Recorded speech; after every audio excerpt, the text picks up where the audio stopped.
Assalamualaikum warahmatullahi wabarakatuh. Halo teman-teman, kembali lagi di channel Septiawan Aji Pradana. Pada video kali ini, saya akan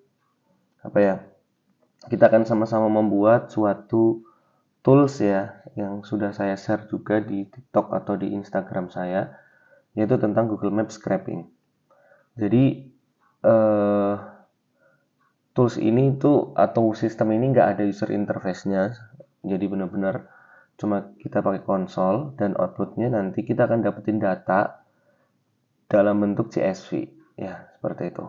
Oke, caranya teman-teman silakan kunjungi GitHub saya sudah buatin codingannya. Jadi di sini saya nggak akan jelasin satu persatu codingannya, tapi cara untuk menginstalnya atau cara untuk eh, pengembangannya nanti seperti itu. Ini Google Maps Scraping ini bisa untuk apa aja.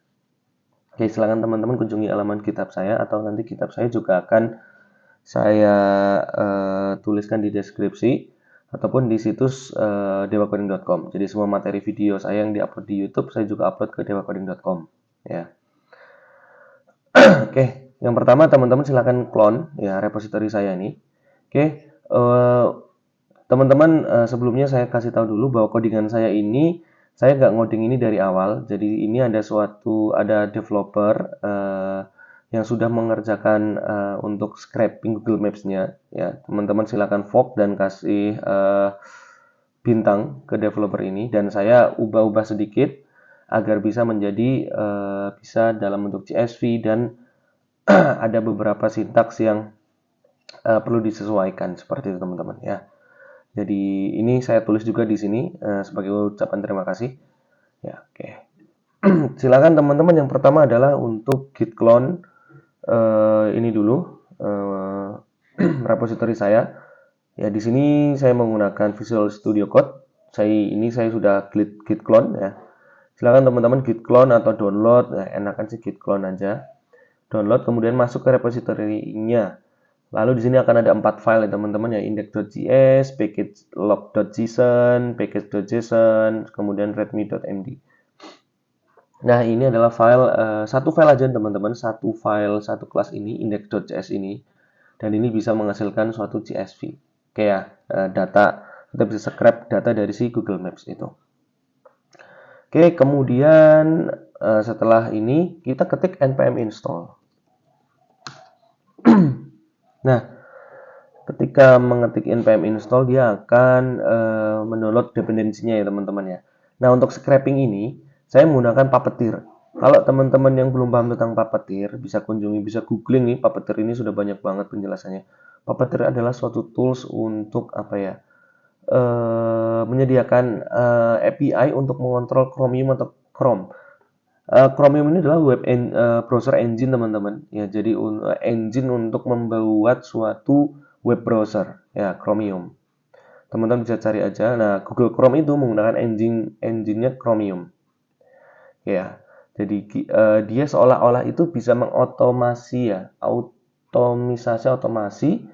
mengautomasi website seperti itu teman-teman. Jadi kayak misal kita membuka Google Maps nih, nanti ya kita akan demokan membuka Google Maps, kemudian mengscroll ke bawah, kita carikan ketik namanya, scroll ke bawah, dan itu bisa dilakukan oleh Puppeteer dengan bantuan kode. Kayak contohnya nih, kita klik menu konfigurasi, kemudian query selector. Nah, ini bisa kita otomasi menggunakan kode teman-teman. Jadi kita nggak perlu buka manual satu-satu, kemudian ngeklik. Nah, Puppeteer ini itu banyak banget digunakan oleh untuk scraping dan untuk web automasi ya. Web automasi contohnya untuk mengupload form yang jumlahnya banyak banget seperti itu. Nah, itu bisa menggunakan Puppeteer. Oke, udah jalanin npm install, kita coba clear, kita coba jalankan. Caranya gimana? Caranya jalannya node spasi index.js. Nah, sebelumnya query atau keyword tempat yang teman-teman pengen cari ada di sini, cons query, terserah laundry Jakarta atau misalnya toko bangunan ya. Saya ingin cari toko bangunan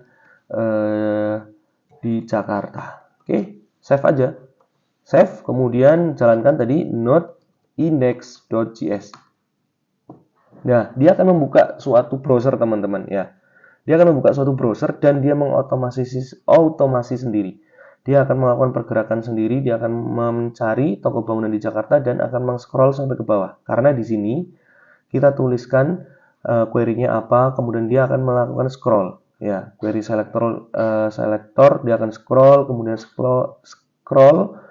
Nah, di sini kita bisa atur untuk timer scrollnya, biar jangan kecepatan ya. Karena ini juga ada resikonya menggunakan web otomasi ini bisa terdeteksi sebagai bot seperti itu. Jadi kita atur sendiri waktunya di sini. Nah, ini akan ada beberapa sintaks untuk mendapatkan data. Kemudian browsernya mana tadi kok hilang?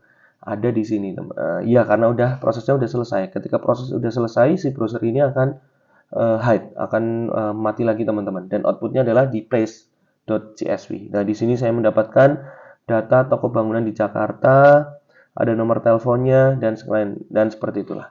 Teman-teman bisa explore datanya sendiri ya di sini ya. Kemudian cari apa lagi nih? Misalnya toko kopi. Oke, toko kopi Jakarta. Oke, kita coba lagi teman-teman. node index.js. Nah, ini akan ke replace ya. Silakan teman-teman modifikasi agar biar setiap mencari query baru dia akan nggak ke replace. Itu silakan, codingannya ada di sini. Ini saya buat untuk CSV-nya ya. CSV-nya di sini teman-teman silakan misalnya path-nya diganti-ganti namanya sesuai dengan query-nya silakan. Misalnya query-nya ini toko kopi Jakarta, teman-teman bikin slug-nya jadi nanti toko kopi Jakarta nanti .csv silakan. Itu tinggal di custom sendiri. Oke. Saya pengen cari toko kopi di Jakarta. Dia akan mencari toko kopi, dia akan scroll ke bawah sampai kopinya akan dapat kafe-kafenya seperti itu dan akan ketika udah selesai, sudah habis pencariannya, dia akan berhenti, browsernya itu hilang. Tapi hasilnya ada di sini teman-teman. Ya, kayak ada di place.csv. Ya, silakan teman-teman eksplorasi sendiri. Tinggal timernya ini waktu ini kita buat jadi 3000. Mungkin 3 detik ya scrollnya. Kita coba lihat aja seperti apa. Toko bangunan misalnya. Tadi toko bangunan Jakarta. Node.js. Oke, dia akan 3 detik tuh. Dia akan selama 3 detik baru akan scroll. 3 detik akan scroll. Seperti itu ya teman-teman. Ini kalau kita putus, nah dia akan berhenti. Si browsernya akan hilang. 3 detik kayaknya kelamaan. Misalnya kita ubah jadi misal tadi kan 200 ya. Misalnya kita jadi 700. 0,7 detik.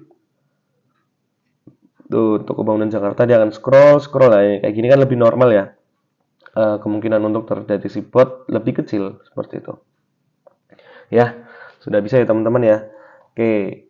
Terus apa sih yang bisa dilakukan dengan project ini?